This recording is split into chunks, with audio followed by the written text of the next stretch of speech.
అలాగనే రాశిలోనే శుక్ర భగవానుడు ఉండడం వలన నూతనమైన వాహనాలు, సుఖ సౌఖ్యాలు, విలాసవంతమైన జీవితం, అలాగనే నూతనమైనటువంటి బంగారు ఆభరణాలు, షేర్లు, క్రయ విక్రయాలు, లగ్జరీ లైఫ్ ఆస్వాదించడానికి మంచి కాలము మీ ముందర ఉంది.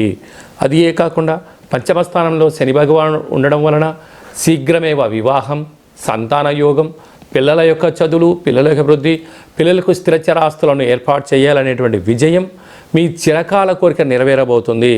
6వ స్థానంలో రాహు సంచార స్థితి ఉండడం వలన అంతర్గతమైన శత్రువులు పొంచి ఉన్నారు, అనారోగ్యం రాబోతుంది.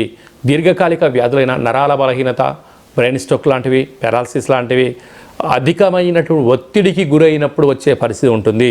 కనుక దయచేసి నిద్రలేని రాత్రులు గడపడం, ఆవేశభరితంగా లేకుండా మౌనం, ధ్యానం, ఏకాగ్రత, వ్యాయామం వలన వీటిని అధిగమించే